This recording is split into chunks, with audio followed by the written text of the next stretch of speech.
going to be making the Pistil and the Nectaries using a technique called the wire back fringe. This is just another component that goes in the middle of your flower. I'm going to be working with a 28 gauge pink wire just so it shows up on screen. But if you're working off the materials list, you should be using a 28 gauge white wire. Now for the Pistil uses a very, very pale color of either ivory or a very pale yellow. That's not going to show up on screen, so I'm going to use the same color beads that I used for my Nectary just for the demo. But just know that your Pistil should have these ivory beads on a white wire. Now with the wire back fringe, we're actually going to be weaving up and down through the beads. So we need a wire that's going to fit through the beads twice. So that's why we're working with the 28 gauge wire. Now the first thing I always do when working with wires, I pull some off of my spool. I've got my little bead spool tamer on there. Pull wire off, and you see how it kind of coils up like this. What I'm going to do is I'm going to take some time to straighten it out first. Makes it a lot easier to manage and a lot easier to work with. And I just do that by running my fingers along it. But you can use pliers if that's easier for you to do. And then I've got this straightened out wire that is much easier to work with. With the wire back fringe, because we are going to be taking the wire through each of the beads twice, we do need to cut wire off the spool. We cannot work with our wire still attached to the spool. So for this component, we need to measure out around 10 inches of wire and then cut it off of the spool.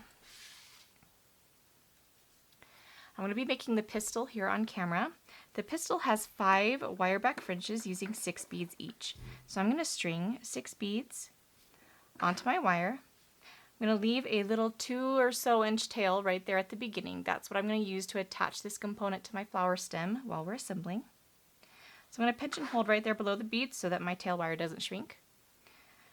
Now, before we move on, straighten out the long working end of your wire. Make sure that it is straight, and then kind of make it form this little loop back towards your work. This gives you a little bit more control over where your wire is going. Now, for a wire back fringe, we're going to take our wire back down through the beads, but we need to skip that first one. That's going to act as like a little stopper right at the top of our fringe. You'll see here after we're done here making where that bead ends up. And we're going to take the working end of our wire back down through the beads. And make sure you're not going up this way. You want to be going down this way, pointing towards the tail. Move that top bead out of the way, and then take your wire back down just through the lower 5 beads. All right, so both your wire ends should be coming out the same direction of the beads. Pinch and hold there right at the bottom of at least the tail wire there, because we don't want that to shrink. And I'm going to pull on the working wire. Pull that all the way through. I'm going to keep an eye on this little loop the entire time that I'm pulling through to make sure that it doesn't start doing this sort of situation. If you start to see it curl and kink like that, immediately stop and fix it. Re-straighten it back out because that will form a kink. Pull all the way through, and then that little bead that we skipped at the beginning is going to sit right on top of your little fringe, acting as like a little stopper bead right there at the top. All right, so there is our first fringe. We need 4 more just like it. So again, I'm going to straighten out my wire. I do this continuously while I'm working, straighten out the wire. I'm going to string another 6 beads onto the long working end of my wire. Now for the second fringe and all of the rest of the fringes, I like to put the beads for the second fringe kind of at a 90-degree angle away from that first fringe. This is just going to help me to get my fringes really close together at the bottom. Now you do want to be careful that you aren't pushing them down too tightly there. You do want it to be a little bit loose there, otherwise you end up with not enough space wire between them. So when you try to fold that fringe up into place, you risk snapping your wire. So just kind of close to that first fringe, but it doesn't need to be super tight, okay? So don't put too much tension on it. And then we're going to do the same thing we did before. We're going to move that top bead up and out of the way because we're going to skip it. All right, so move that one out of the way.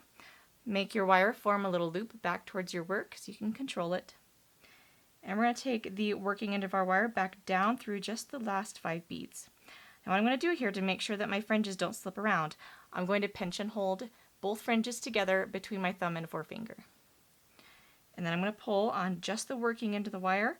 Watch my wire continuously while I'm pulling it through. Don't let it form a kink. Pull it all the way through. And my little top bead should be sitting right there on top of my fringe. And then afterwards, you'll just fold that little fringe right up beside the first one. And there should be little to no space left over between your fringes when you're done. All right, so I need 3 more. I'm going to add 6 beads again to the working end of my wire. And again, 90-degree angle away from the previous fringe.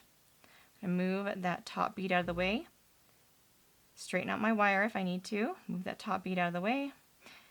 Take the end of the wire back down through those last 5 beads, and I'm going to pinch and hold this new fringe and the previous fringe together. That way they're less likely to slip around and less likely to form gaps if you have a nice tight pinch there. Pull down on my working wire and make sure that you're pulling on your wire straight through the beads. Don't pull at an angle because that will stress out your wires because it's going to rub against the side of your beads a little bit more. Makes it more likely to break. Now this is 28 gauge wire. You don't want to be too rough with it.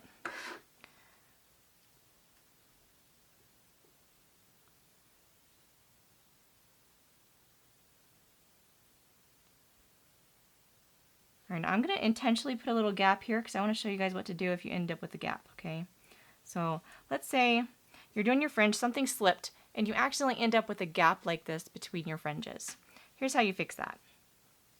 First, turn the fringe that you're trying to move at a 90-degree angle away from that previous fringe, and then you're going to grab just that top bead. You're going to pull your working wire straight down through your beads, okay? Don't pull over toward the side, pull straight down. Make sure that you're grabbing just that bead. You can kind of pull on that little working wire. Then grab and pinch the new fringe and the previous fringe together again and pull on that working wire again. And that should tighten your little fringes closer together. All right, we've got one last little fringe to do.